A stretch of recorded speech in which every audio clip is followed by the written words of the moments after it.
D'accord. Bonsoir encore. Merci à tous ceux qui sont connectés en ligne avec nous. Et bienvenue dans notre premier épisode de ArcPod. Pour ceux qui peut-être ont suivi nos publications précédentes, ils savent déjà c'est quoi ArcPod. Donc ArcPod, c'est le podcast de Arc. Et par continuation, c'est quoi Arc Africa Research Center? C'est un projet que nous portons, l'équipe ici présente avant. C'est un projet qui vise à faire la promotion de la recherche et de l'innovation en Afrique. Donc, dans notre compte LinkedIn, que vous pouvez en passant visiter pour en savoir plus. Alors, comme je le disais, nous sommes à la première épisode de ArcPod, le podcast de Arc. Et aujourd'hui, nous avons l'honneur et le plaisir d'accueillir avec nous Abdellah Emile, nationalité ivoirienne de la Côte d'Ivoire. Bon, tu auras le temps de te présenter. Et avec nous aussi, j'ai mon co-modérateur, Dr. Andévenie Pérez du Cameroun, qui aura à se présenter aussi. Et donc, Emile va se présenter juste après. Et l'objectif, en fait, de ce podcast, en fait, c'est de permettre de découvrir le monde de la recherche, de savoir comment est-ce que la recherche se fait, en quoi est-ce que ça constitue, genre, lorsqu'on parle de recherche, c'est quoi, pourquoi c'est important pour le développement du continent, pourquoi ARC tient en fait à faire la promotion de la recherche et de l'innovation en Afrique. Alors, c'est pour ça que nous sommes connectés aujourd'hui. N'hésitez pas à poser vos questions au fur et à mesure et nous allons découvrir toutes ces choses ensemble. Alors, je vais donner la parole à Pérez qui va se présenter et après, on va continuer avec. Ok, salut la famille.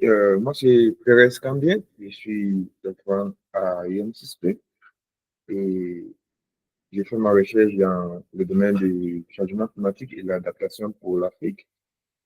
Et je suis vraiment ravi d'être là et de faire l'histoire d'art.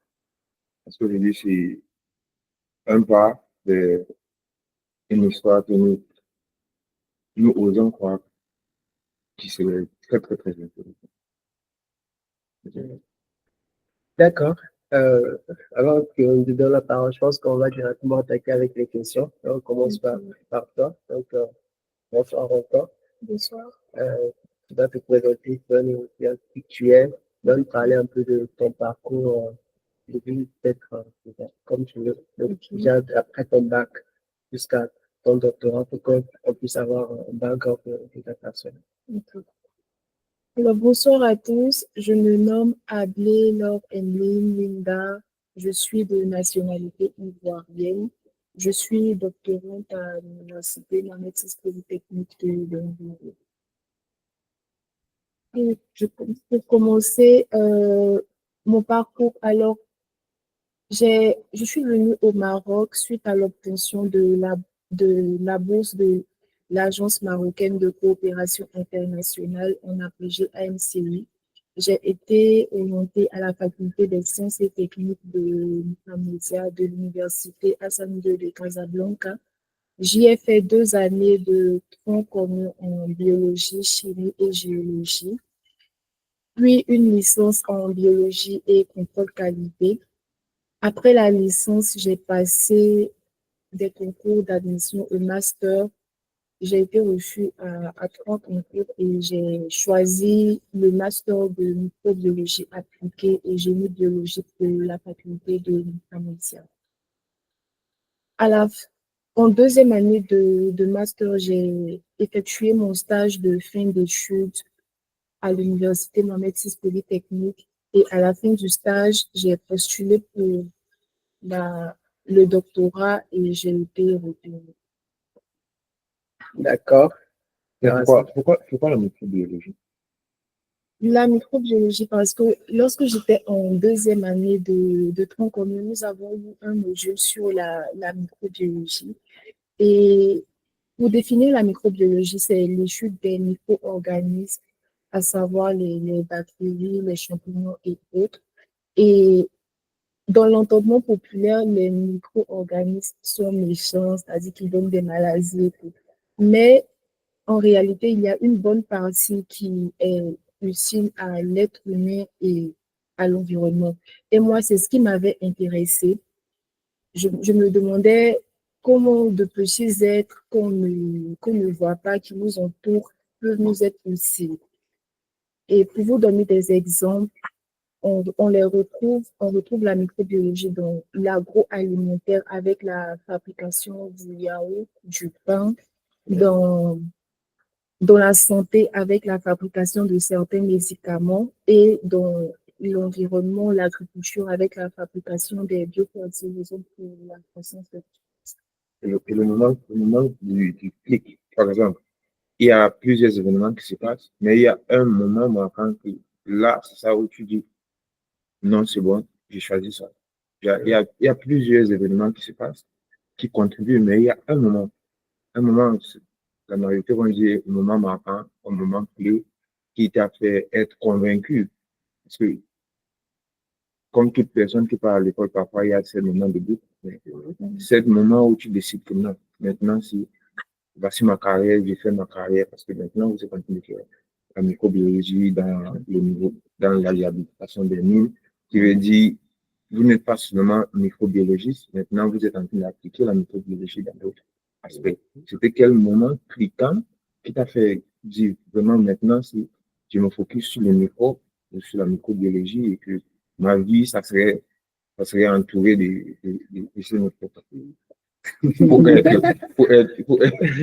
Ça, c'est quand même péjoratif. Non. Ah, mais voilà qu'on dit la question de... Parce que c'était trop sérieux, il fallait un peu. Ça, c'est quand même péjoratif parce que, bon, comme j'ai expliqué, les micro-organismes, en fait, on ne va pas voir seulement le côté maladie, il y a aussi un côté positif, voilà, bénéfique, et c'est sur quoi je travaille. Et concernant les événements qui ont pu me permettre de faire ce choix, lorsque j'ai fini mon tronc commun en biologie, chimie, géologie, j'avais voulu intégrer une école, mais ça n'avait pas marché. Et comme en deuxième année, la microbiologie m'avait intéressée en temps, je m'étais dit pourquoi ne pas continuer les études dans ce domaine. Après, aussi pour le stage de fin d'études, j'ai un ami qui m'avait parlé de l'IM6P.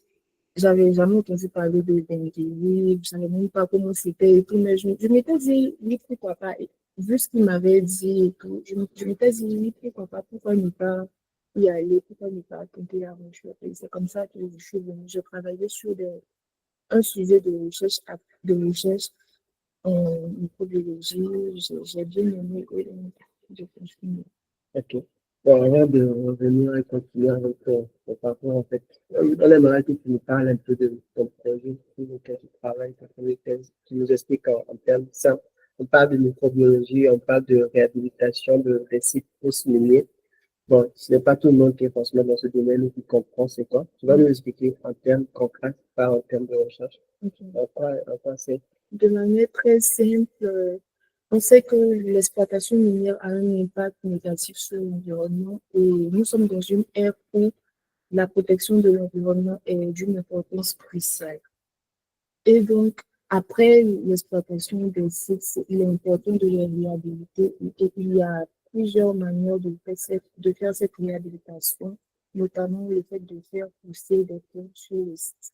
Et moi, je m'intéresse à l'effet des micro-organismes sur la croissance de cette plante. Ok. Testing. Ok. D'accord. Pour certaines personnes qui, en termes plus basiques, il y a une autre manière de pouvoir expliquer ça. Parce que quand tu dis, C'est très simple comme ça. microbiologie, moi qui n'ai pas biologiste, je pense au microbe. Déjà, quand tu dis les les microbes qu'on peut utiliser pour réhabiliter le sol, il y a un exemple. Par exemple, si tu me donnes l'exemple, je vais savoir que, oh, c'est pas si aligné que ça, c'est quelque chose qui est à côté de moi.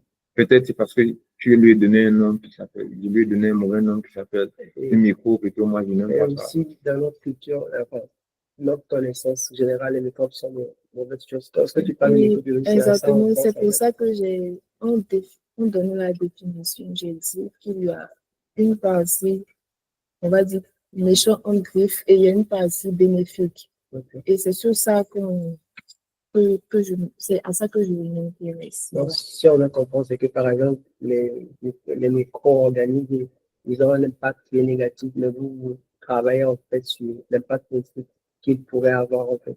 Qu'ils ont, parce que Qu'ils c'est ont. pas qu'ils pourraient, c'est pas au conditionnel. Il y en a qui sont bons et il y en a qui sont mauvais, qui donnent des maladies. Et Donc, votre c'est travail, en de- fait, c'est de créer plus de conditions qui vont favoriser leur exactement. impact En positif, gros, c'est c'est ça. ça. Voilà. Et puis, Favoriser la santé. les mines, par exemple, tu travailles avec les micro-organismes qui sont visibles, les micro-plantes, les micro-animaux qui sont visibles avec les yeux, ou ceux qui sont très, très, très, très petits, qu'on n'arrive pas à voir avec nos yeux. Est-ce que tu manipules ça au labo seulement? On utilise le microscope pour regarder au-dessus. Pardonne-moi Ce sont de des- l'ignorance. Oui, Oui, Ça oui, va, je c'est comme ça. comprends. Oui, de base, ils sont invisibles, mais il y a des techniques de laboratoire pour arriver à les cultiver, pour qu'on puisse les voir à l'œil nu. Voilà. Hmm. D'accord, intéressant. Et on va continuer avec les impacts en fait de ton travail sur l'environnement. Et aujourd'hui, on est dans cette culture qui parle beaucoup plus de sustainable development, développement durable. On a des objectifs de ODD. En quoi, en fait, par exemple, ton travail vise à peut-être répondre à l'un de ces objectifs-là, où l'impact, en fait, en cas sur l'environnement et par prolongation sur la société, le monde industriel, etc. Oui. Euh, Ma recherche s'inscrit dans les objectifs de développement durable qui visent à protéger l'environnement, tout d'abord. Ensuite, promouvoir la gestion durable des ressources naturelles. Et ensuite, promouvoir le bien-être des communautés. D'accord. Et est-ce que, je sais pas, un exemple je sais pas, on est à Bengué ici, par exemple, on a le site de l'OCP qui fait l'extraction de phosphate. Dans ce genre de contexte, le cas de la Côte d'Ivoire, vous avez certainement des mines aussi, où on a des entreprises qui font l'extraction. Et on sait que, bon, je prends l'exemple de nos pays, et on sait que dans les zones minières, lorsqu'on extrait les minéraux et autres, il y a des impacts un peu négatifs sur l'environnement, en fait. Et on sait que ces écosystèmes-là, dans le sol là-bas, il y a des micro-organismes qui sont à l'intérieur. Et votre travail, en fait, ça consiste en quoi? Si on veut parler de concret, quel pourrait être l'impact de ce pas tu travailles en fait, la communauté environnante, des choses comme ça. Déjà, comme je dis, le premier impact, c'est la protection de l'environnement. Et qui dit environnement dit communauté. Et si on arrive à faire un travail qui permet de protéger l'environnement, on prend soin aussi de la communauté environnante. Voilà. Et par la suite, tu as demandé le travail, en fait, comment est-ce qu'il peut se matérialiser, c'est Il y a ça?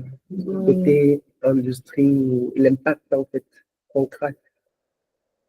Ok, Imaginons, on veut réhabiliter une zone minière qu'on a déjà exploitée. Donc, qu'est-ce qu'on fait? Est-ce qu'on plante des arbres? C'est comment ça se passe un peu?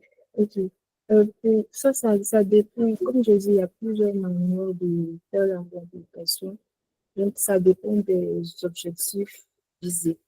Mais lorsqu'on veut faire, enfin, on veut peut-être pousser, on veut installer un couvert végétal, il y a, il y a des techniques pour améliorer pour améliorer, voilà, c'est une pousser un couvert végétal. Donc, l'objectif aussi, c'est de découvrir oui, comment ça se fait la recherche.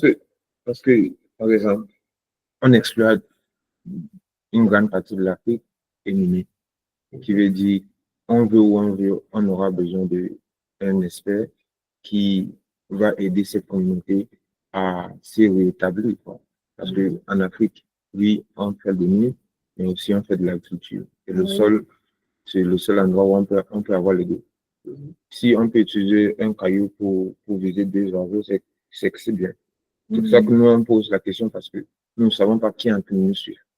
Qui veut dire, tu peux être en train de dire ça et quelqu'un est en train de dire, OK, c'est possible. Toi, tu fais dans le labo, mais est-ce qu'il y a des techniques faciles? Est-ce qu'il y a, par exemple, si je pars au village, je suis au Maroc, oui, et il y a une hiérarchie, mais chez nous, parfois, tu dois parler au chef. Par exemple, si tu rentres dans ton village, et puis il y a un site miné et abandonné et laissé comme ça, et on ne peut pas faire la culture, on ne peut pas étendre nos champs. Qu'est-ce qu'on fait? On doit repartir dans les endroits. Et là, tu dois parler à un chef. Si tu dois convaincre le chef, qu'il te donne l'endroit, si tu vas transformer ça en un endroit véritable, comment est-ce que tu vas procéder? Est-ce que tu vas lui dire justement, aller au laboratoire, lui emmener un truc? Faut lui donner quelque chose qu'au moins tu peux voir et dire, OK, quand je vois ça, ça veut dire que, OK, on a 50%, on est presque là. Parce qu'il y a cette, je sais pas, cette partie-là dans ton travail où c'est, parce que quand tu n'es pas, c'est comme si c'est du mystique que tu fais. Parce que je peux me faire. Je vois. Euh, Déjà, bon, s'il y a un site dans une contrée, quelque part, et puis qu'il faut y aller. Déjà, la navigation, c'est de la responsabilité des sociétés minières. OK. Voilà, c'est de leur responsabilité parce que ça fait partie de. Il faut intégrer l'environnement dans. Elles doivent intégrer l'environnement dans leurs activités. Donc, c'est de leur On responsabilité. doit s'assurer qu'ils intègrent ça parce que dans nos villages, il y a des Oui, entreprises qui viennent oui, bien exploiter sûr, sans bien avoir sûr. ça. Exactement. Mais normalement, c'est ce qui doit se faire. Et, OK. ça, après, ça relève de la politique de chaque pays. Oui. Une fois l'industrie est serrée dans le pays, les politiques industrielles sont serrées. Bon, on va revenir sur ça. Je pense que on veut la découvrir dans son aspect de chef de student. Ouais. Pourquoi est-ce que sa journée ressemble à qu'est-ce que tu fais? Par exemple, un étudiant en licence ou master, il se lève le matin, il part en classe, s'assied, il y a le prof et il fait un cours euh, interactif, où il prend des notes, tout ça. Et en tant que chef de student, en quoi ça consiste? Ok, en tant que doctorante, mes journées, je passe au laboratoire ou au bureau ou sur le terrain. Et parallèlement à ça, je suis des cours et je participe à des séminaires et des conférences. Pour le laboratoire, je fais des expériences. Au bureau, je lis des articles, je fais de la rédaction. Et sur le terrain, je fais des expériences en conditions. Quand tu n'es pas Et scientifique, tu fais comment? ensuite, je peux être terminée. Ensuite, déjà, dans la recherche, il n'y a pas de routine, il y a toujours quelque chose de nouveau ou des imprévus et aussi un certain stress aussi à gérer. Et la période que tu n'es pas scientifique. Quand tu n'es pas Quand scientifique, je quand tu suis n'es pas en au dehors labo, de. et quand tu Oui, n'es pas au labo, euh, je participe à des activités sociales pour me détendre parce que un scientifique doit pouvoir parce qu'il y a quand même un peu de stress dans ce, en tant que scientifique, il y a quand même du stress, un peu de stress. Donc, il faut pouvoir évacuer le stress en participant à des activités sociales et même en faisant du sport aussi. Donc, c'est important pour Faut garder oxygéner le l'équilibre quand cerveau. même.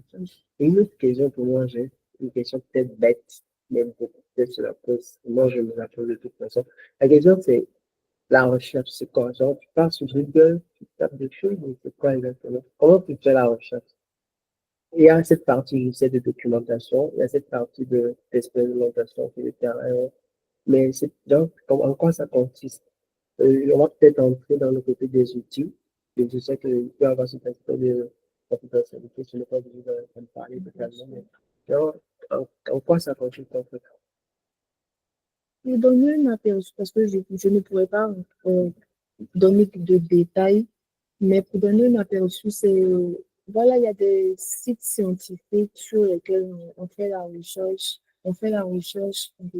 sur notre sujet pour savoir qu'est-ce qui a été fait dans le monde et comment qu'est-ce que nous on peut apporter, quelle valeur on Et ces on sites peut scientifiques, ce apporter. sont des sites like, open, c'est public. Il y en a Et qui tu peux me sont, donner qui des sont, exemples je de sais pas si sites je peux basiques, citer, je sais pas des si c'est je les peux basiques. best. citer. Tu peux donner le nom des sites Google Scholar, Science Direct et... Ok, tu peux nous les citer pour Ouais. ça on sait en fait. Il y a Google Scholar, ok. Science Direct, NCBI, MDPI. Donc, le public qui est avec nous, là, on sait que si tu fais la recherche et tu t'intéresses au monde de la recherche, c'est pas, il y a des outils que tu dois connaître, en fait, au moins. Et en fonction des domaines En aussi, fonction il y de a ton des... domaine aussi. Par exemple, en tant qu'étudiant, nous, enfin, lorsqu'on était étudiant en licence ou en master, tout ce qu'on connaissait, c'était Google. On a Ah ChatGPT oui, d'accord. maintenant. Oui. Et en tant que chercheur, Et Wikipédia. et Wikipédia, Wikipédia. malheureusement. Et Qui c'est n'est pas pas tout ce qui est toujours là qui est fiable. vrai, exactement. Qui n'est pas toujours fiable. Exactement. Et en tant que chercheur, like, Il y a, on, oui, il y a on des parle de sites, et ce en système. fonction des domaines, il y a des sites spécifiques. Moi, je vais un peu revenir sur ta journée en tant qu'individu. La raison pour laquelle je reviens sur la question, c'est parce que il y a trop de clichés par rapport à un scientifique, à un peu normalement on dit tout pour une personne normale. Je ne dis pas que ceux qui sont intelligents ne sont pas normaux, mais un average person, Mm. si je le parle d'intelligence, ils ont un an et demi par rapport à intelligence. Donc, je reviens d'abord à ta journée normale, que les gens sachent que tu es Emeline, peut-être être PhD, d'enseigner des casquettes, t'as d'autres choses. Tu dis, il y a des choses qui sont intéressantes. Tu fais de la musique, tu es en train de suivre quel artiste. On veut que les gens sachent que tu es Que je suis une Emeline, personne mais normale. tu es un humain, tu suis la musique. Les gens, nous, regarde, il y a beaucoup de personnes, quand tu dis que Qui tu ont fais des PhD, préjugés. on sait que non. Quand tu es PhD, toute ta vie, tu restes seulement. Tu es juste. C'est comme si tu es un caveman. Tu restes On a ces dans un exemples-là, like, les gens qui font le PhD sont les gens qui sont dérangés. Dans la tête, en fait, juste, c'est la réalité Donc, de notre pays. si tu as On une voit, il y a cette vie, vision-là. si tu fais des autres activités, tu es intéressé à quel sport, tu suis quel artiste maintenant, est-ce que tu suis seulement le gospel, tu suis le afrobeat, ou tu suis des trucs, est-ce que tu chantes, Est-ce que tu as une est-ce que tu chantes? Je sais que C'est je ça suis un c'est ça autre. que moi je veux que tu Mais- dises au public. Je veux que découvres que toi tu es éminé. Être PhD, c'est juste une casquette. Mais tu es humain comme tous les autres. Parce qu'on Je veut sais que je d'autres suis un femmes. être humain comme les autres. Je sais que je suis un être humain comme les autres. Oui, j'écoute de la musique, oui. Comme j'ai dit, je fais du sport. Donc, c'est vrai que parfois, je paresse. Mais bon, j'essaie quand même d'être régulière, c'est aussi. Je, Très je important. Tu pense. dis aussi que tu paresses. Donc, c'est très important. Oui, je sais. Ça veut dire, parce que quand il dit des trucs, c'est comme si, c'est amusant, mais des personnes, on pense vraiment que quand tu es PhD, tu ne paresses pas. Tu n'as pas la paresse. Tu es peut-être un petit robot. Tu te réveilles le matin, tu es cadré, tu es comme ça. Pourtant, un PhD, un vieux se réveille, il ne veut pas travailler. Il y a des jours où tu te réveilles, où tu n'as pas la motivation. Comment est-ce que tu gères ça? Est-ce qu'il y a des choses que tu fais? Est-ce qu'il y a des actes? Et seulement la motivation. Bon, bah, je me dis que je dois mener à bien mon projet. Donc, même quand je n'ai pas la motivation, j'essaie de m'en donner. Voilà. Et surtout en fonction des deadlines et tout. Donc, j'essaie de m'en donner. Mais ça peut arriver, ouais, de ne pas avoir la motivation, mais bon, ça ne peut pas être quelque chose qui est très récurrent. Sinon, le travail ne va pas avancer, en fait. Donc, il faut essayer de trouver une sorte d'équilibre, en fait. Et en tant que femme africaine, je dis bien femme africaine, parce que être femme, c'est d'abord déjà, c'est pas. Être femme et être africaine. Être un homme aussi. Hein.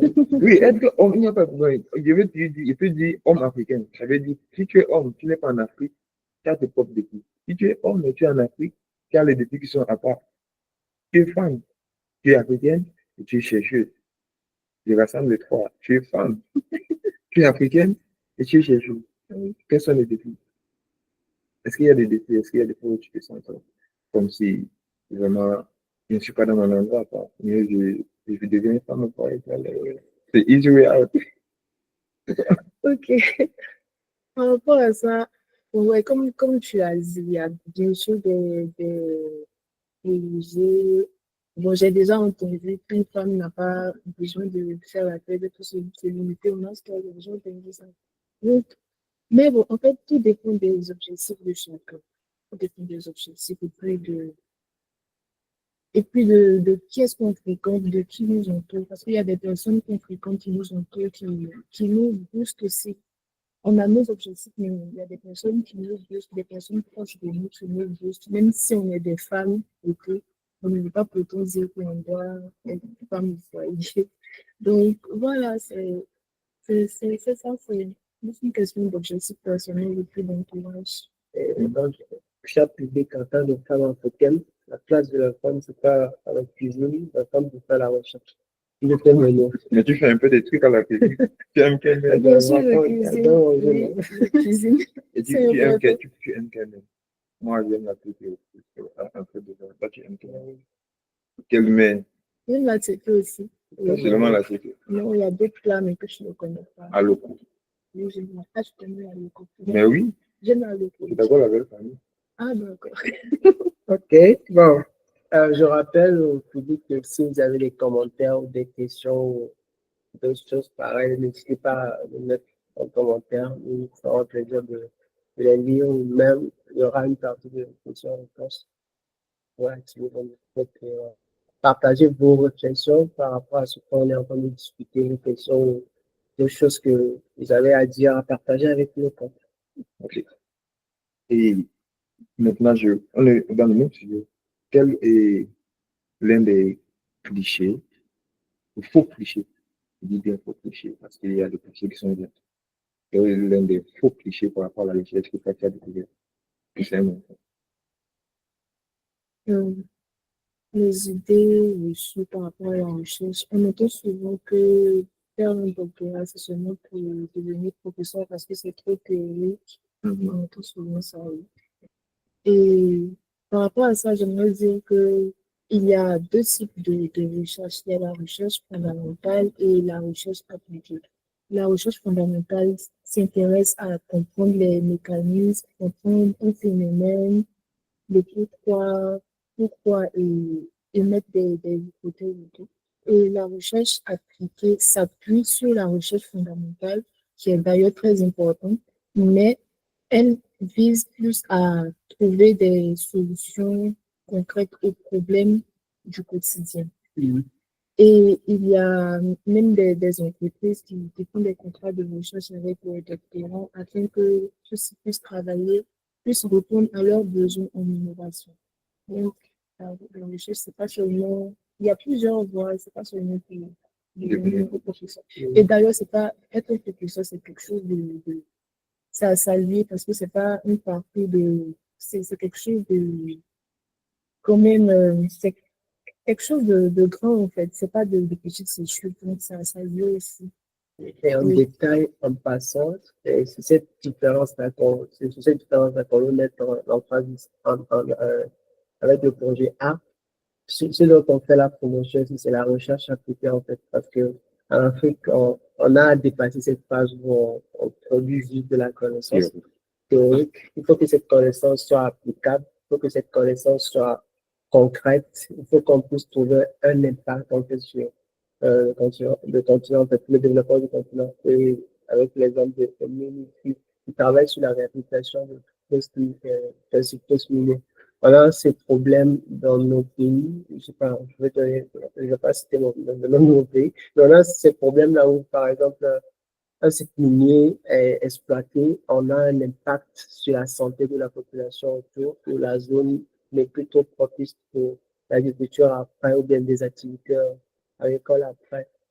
Et c'est à partir des résultats des travaux des personnes comme Émile que genre, on va trouver des solutions, des choses concrètes, applicables en fait. Donc, ACT essaie de faire ce lien-là entre la recherche et l'impact concret sur le continent. On essaie de pallier ces deux mondes-là, en fait, la recherche et l'industrie. L'industrie qui est dans le domaine de l'impact et d'inspirer ces jeunes que nous sommes à s'intéresser au monde de la recherche, de savoir en quoi elle est importante. Et j'enchaîne avec une autre question qui va peut-être dans le même sens. Pour toi, c'est quoi la différence entre un chercheur et un field student? Un chercheur et un doctorant. Ok.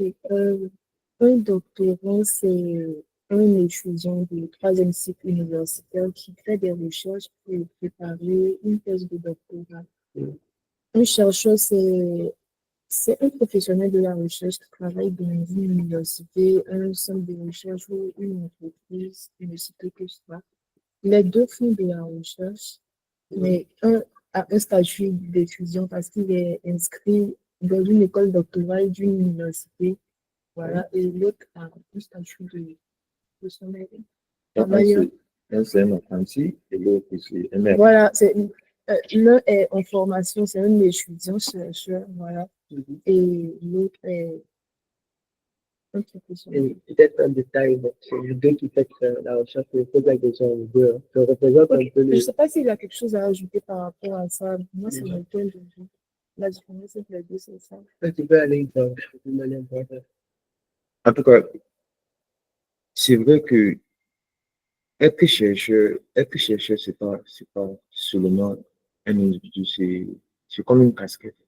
Tu peux grandir tu peux grandir, tu entres dans la casquette et tu peux être dans la formation, par exemple, si tu es doctorant, tu es normalement dans la formation, mais il y a plusieurs doctorants qui sont déjà des chercheurs.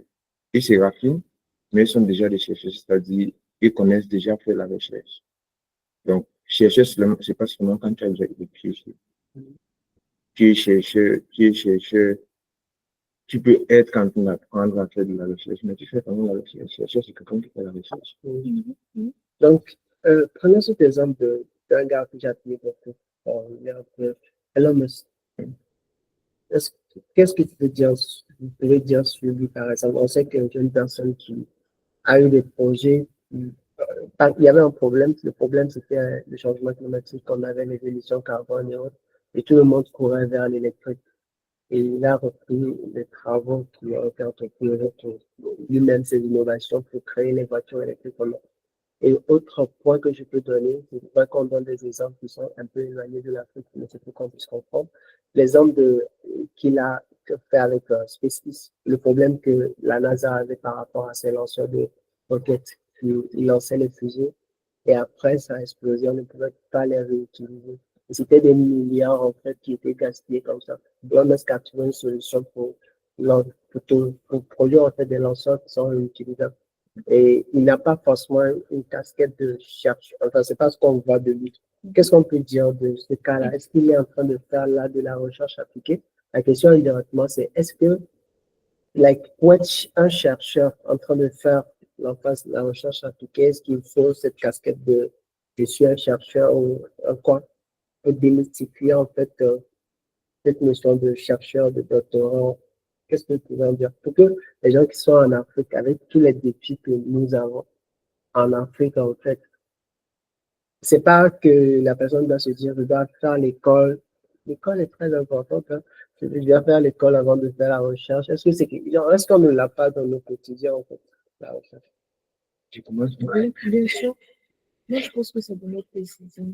On fait de la recherche précision, même si c'est pas, on va dire de manière formelle dans une université, dans un laboratoire.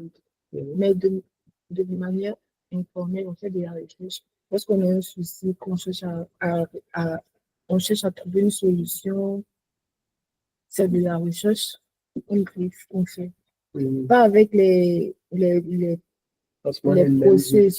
processus normal avec les articles et tout, pas comme ça, mais c'est de la recherche. Moi, je vais commencer par d'abord m'excuser, parce que je risque de faire ce qu'on appelle dans les plus religieux, la blasphème. Ok. Pour ceux qui sont, parce que peut-être je suis très petit pour être en train de dire des propos comme ça, je suis en ligne, et un jour on peut retirer la vidéo de médecin, et puis voilà. Donc, je commence par dire d'abord de un, qu'on ne doit pas confondre la casquette et la représentation de la casquette. La représentation de la casquette des chercheurs sur les professeurs. Et ça ne veut pas dire qu'on ne peut pas être chercheur. On ne peut pas être, on ne peut pas être, tu peux être un chercheur et tu n'es pas professeur. Tu peux être professeur et tu n'es pas chercheur. Il y a les enseignants. Tu n'es pas enseignant-chercheur. Il y a un enseignant-chercheur. Et il y a des chercheurs. Donc, moi, je viens toujours par rapport à, il y a l'esprit de la recherche, et ça peut être dedans, il y a l'esprit de la recherche, il y a le chercheur. Le chercheur peut toutefois avoir l'esprit de la recherche qu'il a cultivé, et il peut juste porter un semblable de la casquette. Donc, par exemple, il y a des professeurs de l'université, oui, normalement, il est la représentation de la recherche, mais il ne fait pas la recherche. Donc, tu peux lui regarder et dire, le chercheur ne travaille pas. Mais il n'est pas un chercheur. Il est la représentation, mais il n'est pas chercheur. Donc, Elon Musk, c'est un chercheur. Il n'a pas un PhD, mais c'est un chercheur parce que le concept de la recherche, même, c'est quoi? Soit tu essaies de résoudre un puzzle, une question qui n'est pas comprise, tu essaies de comprendre quelque chose. C'est ça la recherche. Research. So, il y en a searching, il y a researching. Il y a des choses qui existent et ça n'arrive pas à résoudre un problème. Tu recherches. Et c'est pas un processus qui s'arrête. C'est un continual process. NASA a fait sa recherche. NASA a fait la recherche. C'est arrivé au niveau où on peut envoyer un homme à la Lune. Mais on revient, il y a des débris, il y a des pertes. Et là, on dit, mais pourquoi on ne peut pas faire comme ça? Donc, il repart dans les mêmes recherches de NASA. Il fait une extension sur ça. Je suis peut-être aussi naïf, mais on dit parfois, mon mentor me dit souvent, il dit, le piège, c'est quand tu comprends tout ce qui est à faire avec un sujet et tu élargis. C'est un peu comme si tu marches avec une torche, ou encore une petite faille, les gens voient que, oh, il y a encore une autre endroit ici. Et puis, c'est comme un éclairage, mais tu éclaires, tu élargis. Comme dans un tas, tu marches jusqu'à ce que tu arrives ici. Il n'y a rien ici, on pense qu'il n'y a rien ici. Mais avec ta recherche, tu démontres qu'on peut élargir la table. C'est ça maintenant la différence. Merci pour ces éclaircissements. Avant de continuer avec les questions, nous avons quelques questions dans le chat. Nous allons revenir dessus très bientôt. Et mon autre question, en fait, on parle de, il y a le chercheur et il y a l'esprit du chercheur, en fait. Donc, tu n'es pas obligé d'avoir cette casquette non, tu n'es pas obligé d'avoir ce type de chercheur pour faire la recherche. On a bien que dans notre quotidien. Mais on est dans ce contexte où on parle de la recherche avec des scientifiques dans un cadre avec une institut de recherche, des universités, laboratoires de recherche. Et nous avons aussi des étudiants qui sont peut-être en fin de cycle master qui se posent la question, est-ce que je dois continuer en recherche ou aller en industrie? Les deux choses sont liées, mais comment est-ce qu'un étudiant peut savoir, basé sur, quelles sont je ne sais pas si je dois dire des qualités qui feront qu'une personne peut être un bon chercheur? Parce que c'est pas tout le monde qui est appelé dans le monde de la recherche, dans les instituts de recherche. Je ne sais pas si vous avez compris ma question en fait. Comment est-ce que cette personne, cet étudiant-là, peut savoir ce que okay, je peux faire la recherche aussi encore. Le monde de la recherche, je ne pourrais pas m'en sortir encore. Quelles sont ces caractéristiques-là ou ces qualités, ces caractères que une personne peut avoir pour pouvoir aventurer dans le monde de la recherche? Question, c'est à vous de Non, À mon non, avis, je suis coupé. je crois Non, les questions, c'est pour, vous pouvez me lire, mais vous me faites trop parler aujourd'hui. à mon avis, il faut, pour faire de la recherche, il faut être très patient et persévérant. Ok.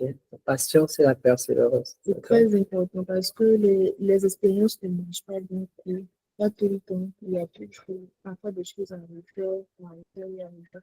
Donc, si on n'a pas cette patience-là et cette persévérance, et si on n'est pas ambitieux aussi, si on ne sait pas où est-ce qu'on va, qu'est-ce qu'on vise et tout, mais en fait,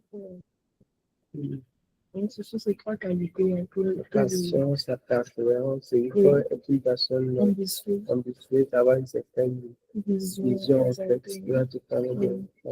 Et j'étais en discussion avec une personne aujourd'hui qui disait qu'il était en entreprise, donc on était avec lui, qui était en entreprise et après, il était un peu fatigué de la monotonie qu'il y avait à l'entreprise et il avait envie de découvrir de nouvelles choses. Est-ce qu'on peut parler de la curiosité aussi qui oui, bien sûr, doit être une personne qui est bien sûr, une curieuse? personne qui fait de la recherche doit être curieuse, ça c'est, on va dire, c'est primordial, oui, ça va de soi parce que si tu ne te poses pas de questions, comment est-ce que tu vas augmenter ton travail et trouver des solutions? Donc, oui, il faut être curieux, c'est important. La question basique de la science, c'est pourquoi. Donc, ça doit être une personne avec le mindset pourquoi ceci, pourquoi ceci, pourquoi Voilà, ceci. se poser des questions, être patient et persévérant pour trouver les réponses. Intéressant. Et on parle de patient et persévérant. Je vais peut-être toucher un point essentiel. Le livre de reprendre pas. C'est quoi le rapport dans la recherche? Genre, tu peux parler de manière générale, dans le sens où un étudiant, il a son prof qui lui donne de la connaissance, qui lui donne des choses à faire, ou des exercices, des TPE. Mais le chercheur, l'étudiant piège le student à un superviseur. Donc, c'est quoi le rapport entre le chercheur et son superviseur? Donc, comment ça se passe? Est-ce que c'est que le superviseur, c'est lui qui te donne, il te donne un travail, fais ceci, fais ceci, fais ceci, ou bien c'est toi-même qui produis de la connaissance? Comment ça se passe? Parce que il y a cet aspect aussi des articles qu'on va revenir sur. Parce que lorsque les articles sont publiés, je pense qu'il y a le nom du superviseur et l'étudiant aussi, je crois. Donc, c'est quoi ce rapport-là? Et on va revenir sur les articles aussi. Le superviseur, c'est celui qui suit le travail et la thèse, c'est la thèse du doctorant. Donc, c'est le doctorant qui fait les recherches, qui lit, qui propose et il discute avec son superviseur pour orienter le sujet. Pourquoi c'est nécessaire? Et celui qui fait le PhD, Le en quelle, PhD, en quelle, en quelle façon le PhD est différent du doctorat? C'est une question que les élèves masters posent toujours et je pense que moi, je ne vais pas mettre mon apporte sur ça. C'est bien d'avoir des perspectives différentes. Et je vous rappelle qu'à A, il n'y a pas une réponse qui est fausse ou pas fausse. Parce que c'est la recherche. NASA a dit c'est impossible qu'on fabrique un rocket qui peut être utilisable. Et là, moi, ça dit c'est possible. C'est ça. Tu donnes juste ton avis et celui que ça résonne avec lui, il prend. Celui qui ça ne résonne pas avec lui, c'est son problème. Donc, c'est vrai. la Quelle est la différence différence entre, entre, est-ce que faire un PhD et faire un PhD, faire une thèse doctorale et faire un PhD, c'est différent. Est-ce que c'est ça le vrai? mais déjà au niveau du temps, c'est pas la même chose. Le PFE, c'est maximum 6 mois, c'est ça. La thèse, c'est 3 et 4, 5, ça dépend des universités. Le temps, c'est pas pareil. Ensuite, l'autonomie, en quelque sorte, c'est pas la même chose. Le master travaille avec un doctorant. L'étudiant en master travaille avec un doctorant et aussi un professeur. L'étudiant, celui qui prépare la thèse travaille avec un professeur. Donc, au milieu de la gestion du travail, c'est pas la même chose. Et il y a des PFE qui sont orientés recherche, qui ont des sujets, il y a des projets de fin d'études pour lesquels les sujets sont orientés recherche. Il y en a qui ne sont pas, enfin, ce ne sont pas des, on va dire, les résultats sont, je ne vais pas dire plus ou moins attendus, mais les bases sont déjà là. En quelque sorte. Donc, tu ne veux plus pas parce que tu dois avoir une valeur ajoutée, tu dois apporter une valeur ajoutée à ton travail de projet de fin d'études de master. Mais la recherche, c'est vraiment, le temps est long parce qu'on veut que tu produises quelque chose, de, que tu apportes quelque chose à la communauté scientifique. Voilà. Alors que dans le cas du master, il n'y a pas cette obligation. C'est le cas, tant mieux, mais c'est pas une obligation. Par contre, pour la thèse, Est-ce que le PhD est important?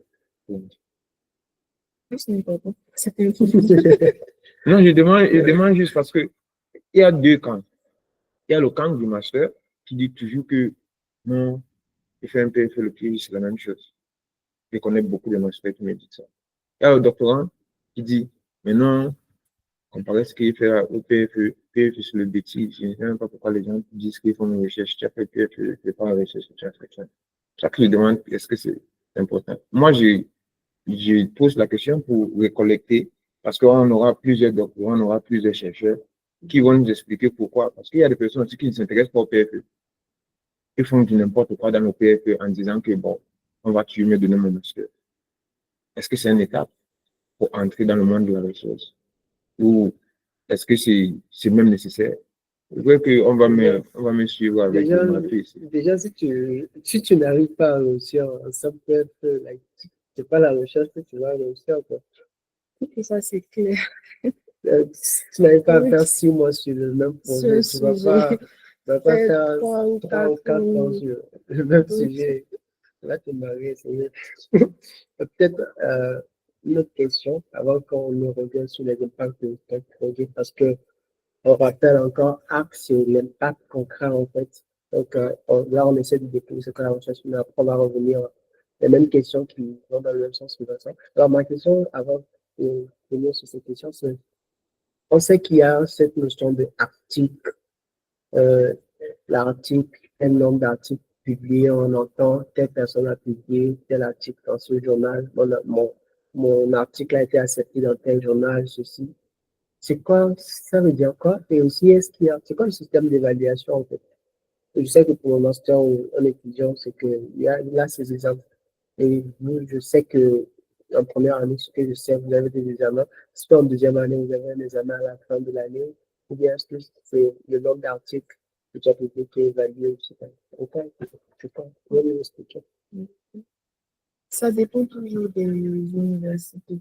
Donc, dans mon cas, euh, l'évaluation, on a une évaluation chaque fin d'année, on présente notre travail et puis on présente le travail. Maintenant, pour les articles, ça c'est pour toutes les universités. Il y a un nombre d'articles qu'il faut pour pouvoir soutenir la thèse. Ok. Oui, c'est ça. Et ça dépend en fait des universités. Je sais pas que par exemple, tu dois publier 4 articles. C'est pas fixé en fait, tu vois. Oui, ça dépend. Ça varie Ça du dépend de niveau. l'université. Ça dépend.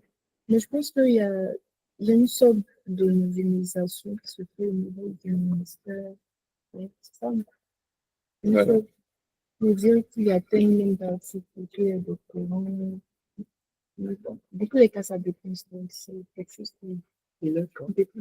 Ça varie d'une institution à l'autre. Et aussi, il y a des systèmes de PhD, par exemple, il y a des PhD, je pense que ça dépend des universités, les approches à donner de PhD et des nations. Les nations suivent des, oui, des modèles différents. Dépendant de leurs besoins. Oui. Par exemple, à UMCSP, il y a l'exigence que tu dois publier au moins jusqu'au sortie, je pense. Mais dans d'autres universités au Nord, c'est pas si exigeant que ça. Il y a d'autres universités qui n'ont pas peut-être si tu réussi. Par exemple, mon professeur qui a fait son PhD aux États-Unis, il m'a dit dans son année, si tu réussis à publier après que tu as soutenu ton PhD, ok. Il y a d'autres, si tu réussis un article, c'est bon, ok. Donc, ça dépend des universités et il faut savoir que la rigueur qu'une université met, ça aide le PhD. Par exemple, quand tu pars, par exemple, en un postdoc, généralement, on va demander que tu as fait quel travail. Et ta thèse est bien, mais ok, peut-être ton superviseur et tout le monde des juristes, c'est tes amis. Je ne sais pas. Ça n'existe pas. Je m'excuse si tu vois. Donc, comme tu ne pars pas dans une institution qui est la tienne, qui est votre institution, tu pars dans une autre institution, ils ont besoin d'un métrique pour pouvoir tu peux faire la recherche. Donc, l'article, c'est quoi? C'est quand tu envoies ton article, tu ne connais pas qui est en train de regarder ton article. Ça peut être quelqu'un de la mairie, ça peut être quelqu'un de l'Euro. Et du coup, si lui pense que ce que tu as écrit a un sens, ça a vraiment un sens. Donc, c'est aussi biaisé à un certain niveau, mais ça donne ce niveau de confort à d'autres institutions à penser que, OK, telle personne dit qu'il peut faire la recherche, il peut vraiment faire la recherche. Donc, longtemps, parce que sinon, on nous reste 9 minutes, on va passer aux questions qui sont sur le chat. Et je rappelle, il y aura, après vous pouvez continuer à poser des questions sur le chat qu'on va poser à Mademoiselle. Et si vous avez peut-être des commentaires à faire et autres, n'hésitez pas, nous allons vous donner la main. Vous faites vos commentaires, vous posez des questions. Alors, la première question, c'est de Papaline. Comment elle gère la pression de la thèse? Je pense que La pression de la thèse, je l'ai dit, je l'ai dit tout, enfin, quand je parlais, c'est important de faire du sport quand on fait une activité de réflexion. quand on a une activité de réflexion élevée, quand on fait la recherche, c'est important de faire du sport. Et donc, j'essaie tant bien que mal de le faire. Même si je ne suis pas très régulière, mais j'essaie quand même de le faire. Et aussi, je participe à des activités sociales pour changer d'air de temps en temps. D'accord, intéressant. L'autre question de Vincent. Vincent a 3 questions. Et ce sont des questions très pointues. Et je pense que la réponse à ces questions nous intéresse le plus. La première question, c'est quel problème spécifique à la Côte d'Ivoire ces recherches sur quoi tu travailles peuvent-elles résoudre? Parce que tu es ivoirienne au Maroc et tu travailles sur des projets. Certainement, tu as pensé à comment est-ce que ton projet pourrait être appliqué en d'autres pays. Parce que c'est ça aussi la recherche. La recherche, c'est pas forcément trouver quelque chose de nouveau, mais c'est de prendre des choses qui existent dans un contexte quelque part et l'adapter en fait dans un autre contexte, quoi. Et aussi ça l'avantage. Ok. Donc, moi, je travaille sur la microbiologie appliquée à la réhabilitation d'un site minier. Il y a 2 volets. Il y a le volet mine, réhabilitation minière, et il y a aussi le volet micro-organismes de l'environnement. Comme j'ai dit, les micro-organismes peuvent être utilisés comme biofertilisants pour la croissance des plantes, pour améliorer la croissance des plantes. Donc, euh, concernant la Côte d'Ivoire, euh, maintenant, nous sommes dans un contexte non seulement de protection de l'environnement, mais aussi de réduction de réduction de l'utilisation des intrants chimiques dans l'agriculture, des engrais chimiques. Donc, comme j'ai le volet biologique, microbiologique et tout, biofertilisant et tout, donc je pourrais bien sûr travailler sur des projets qui concernent tout ce qui est amélioration de la croissance des plantes avec des biofertilisants, voilà, un peu de support. Et comme aussi sur tout ce qui est réhabilitation minière, parce que bien sûr, il y a des mines en Côte d'Ivoire. Donc, oui, je pourrais aussi m'orienter vers ça. Mais la réhabilitation minière en Côte d'Ivoire. Je pense qu'elle a répondu à la deuxième question une fois. Et on va passer à la troisième question de Vincent. Parce que la deuxième question a parlé des industries. Elle a utilisé le secteur minier, le secteur agricole, qui sont directement liés à ce que son travail qu'elle a fait. Okay. La troisième question, c'est ces travaux pourraient être utilisés pour sensibiliser les populations locales, les décideurs politiques. Et l'autre aspect que je voulais, dans ton travail, ça t'amène parfois à aller à la rencontre de est-ce que la population qui vit par exemple autour de sites miniers, est-ce que ça t'arrive d'aller rendre visite à des décideurs publics, des décideurs politiques, des personnes qui œuvrent dans ce genre de secteur? Je suis dans un projet spécifique et donc tout ce qui concerne, tout ce qui est autour là, c'est pas, je ne peux pas en parler en fait. Il y a quand même beaucoup de confidentialité sur le sujet, donc je peux pas donner de détails. D'accord. Si j'étais à poser une question de bon.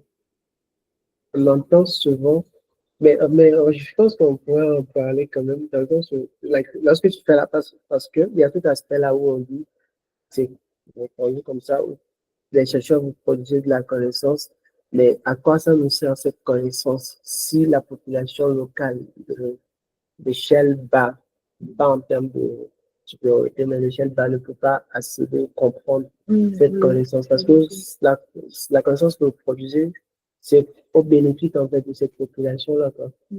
Donc, est-ce qu'il vous arrive en tant que chercheur d'aller à la rencontre de la population pour laquelle vous adaptez, vous êtes en train de construire ces solutions est-ce que vous êtes, pour les écouter en fait, avoir leur retour? Ou bien est-ce que c'est que vous êtes dans un laboratoire avec votre intelligence, vous pensez que ceci peut être bonne, et vous arrivez vers la population peut dire, on ne connaît pas, je ne veux pas de ta solution.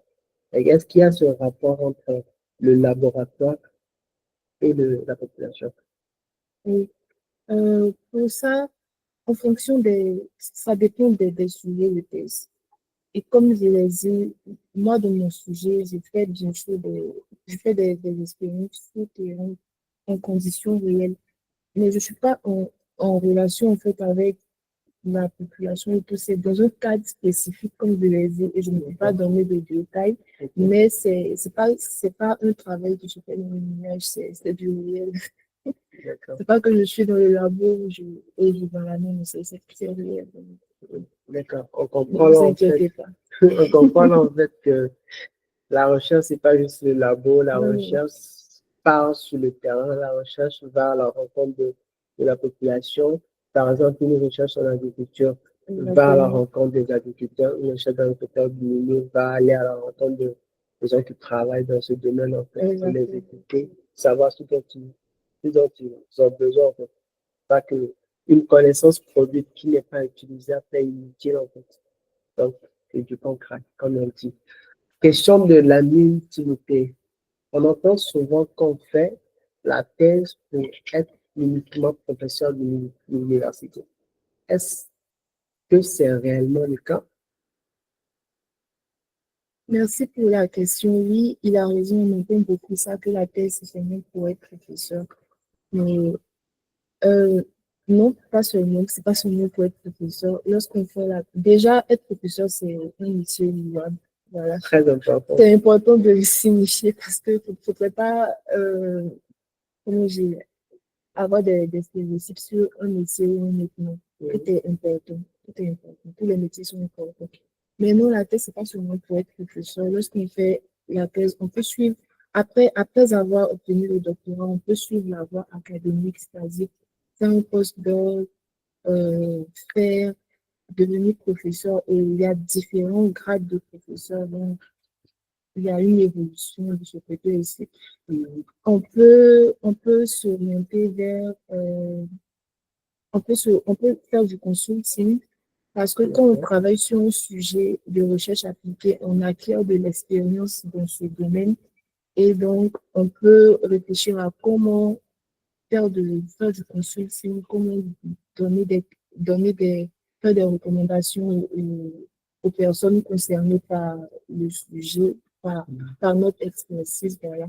On peut travailler en entreprise, dans les services de recherche et développement des entreprises, faire de la recherche dans les services de recherche et développement des entreprises. Et ça, c'est surtout les entreprises avec un volet industriel, les entreprises qui doivent innover. Elles ont besoin de personnes qui font de la recherche et innover. On peut faire de l'entrepreneuriat, vu qu'on a acquis de l'expérience dans un domaine, on a pratiqué, on n'est pas seulement resté au milieu et poussé, on a pratiqué, on a fait de la recherche, on a pratiqué, donc on peut faire de l'entrepreneuriat, on peut s'orienter vers des organisations internationales qui, qui ont un lien avec notre sujet, voilà.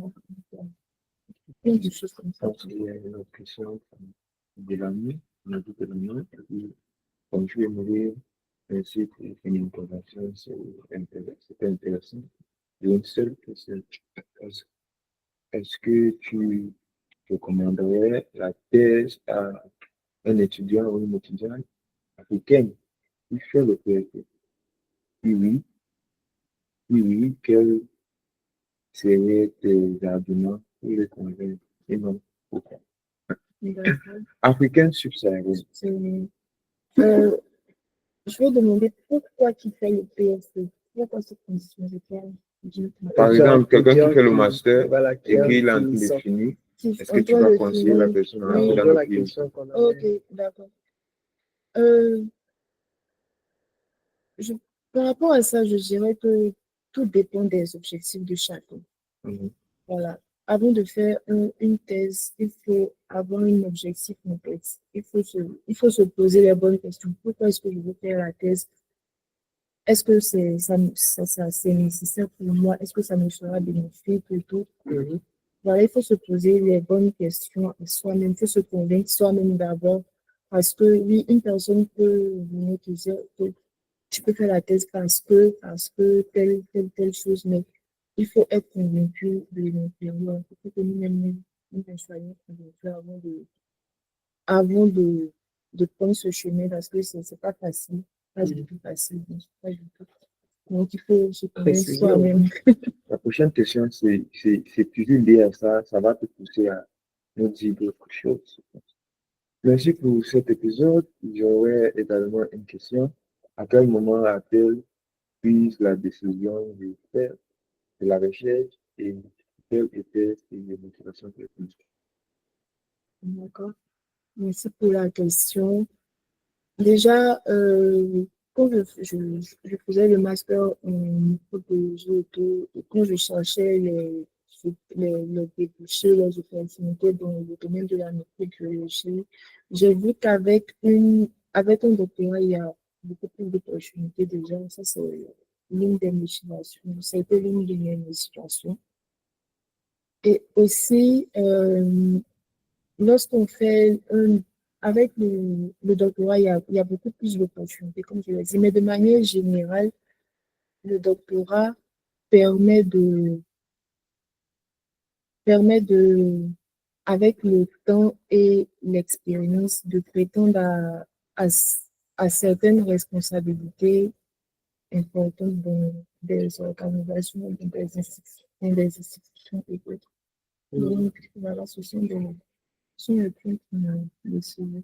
Ok, c'est intéressant. Bon, je pense que notre temps est fini malheureusement. Je pense que pour la Ouais. conclusion, je vais demander à Emeline de nous dire, par exemple, donc, deux choses, deux dernières choses. La première, c'est une question. Et la dernière, c'est, C'était une bonne quoi? inspiration. Oui, oui, peut-être un mot pour nous dire, voilà, qui définit la recherche, un mot pour dire, qui définit la recherche. C'est pas des mots parfaits, mais ce qui te vient en tête quand il s'agit de recherche. Et d'abord, ça serait, qu'est-ce que tu as déjà dit, ce que tu peux dire à une Africaine ou un Africain dans la recherche, mais est-ce que tu as un dernier mot pour dire aux Africains, pour les encourager à venir dans la recherche? Est-ce qu'il y a encore l'espace? Oui. C'est d'abord une question. Est-ce qu'il y a encore l'espace? Est-ce que c'est un terrain où il y a l'espace ou c'est un terrain minier que tu dois dire, écoute, je suis en train de faire ça, mais c'est pas une bonne route pour vous, ne venez pas ici parce que vous allez vous aider. Puis il y a cet aspect. Dernièrement, les derniers mots qu'est-ce qui définit la recherche pour toi en 3 mots? Je pense que le feedback est la même chose. Oui, la Moi, recherche je en fais la trois même mots. chose. C'est la même chose. Pour moi, la recherche en trois mots, c'est patience. Patience, Peut-être que je vais me répéter, mais patience, persévérance, pardon. Et puis, pas de routine. Pas de routine. On est tout attention, le temps, voilà, c'est comme une aventure. On ne sait pas ce qui va se passer demain, après-demain, on est tout le temps. Voilà, patience, persévérance et aventure, aventure. oui, aventure, oui. Ok. Et fait. Moi, je dirais curiosité, Curiosité, persévérance persévérance et impact. et aventure. Voilà ça. Moi, est-ce que j'ai encore les mots? J'avais déjà dit 6 choses. Je pense que j'ai quelque chose à dire. Ouverture d'esprit, pourquoi pas? Et try and error. Try and error. Ok, C'est-à-dire, yes. Essayer et faire des oui, erreurs. essayer de faire des erreurs. Donc, D'accord. je pense que nous pouvons faire close pour cette session et nous remercions tous ceux qui ont participé avec nous, soit en ligne ou ceux qui sont dans l'équipe, notre équipe technique, qui sont vraiment fiers de vous. Et pour ceux qui sont en ligne, nous vous prions d'envoyer vos questions, de nous donner des suggestions. Il y a des types est-ce qu'il y a des parties de la recherche qui vous intéressent, que vous voulez que la prochaine fois qu'on a une rencontre, on discute seulement par rapport à ça, au lieu de juste être ouvert parce que là, l'objectif, c'est ramener plusieurs personnes à la recherche. Parce qu'une question, c'est si c'est la recherche qui est le moteur de l'Europe, l'Amérique et tout autre, pourquoi ça ne marche pas chez nous? En tant que Camerounais, on dit souvent qu'est-ce qui n'a pas marché. Donc, Pour nous, c'est d'amener plusieurs personnes dans le corps de la recherche, qu'il y a plus d'Africains dans le monde de la recherche. Seulement avec votre aide, on pourra arriver là. C'est notre première édition. Il y a sûrement beaucoup d'améliorations qu'on doit faire, mais jusqu'à la prochaine épisode, nous allons vous dire bye bye. Et merci beaucoup, Émilie. Merci pour l'invitation. Merci beaucoup.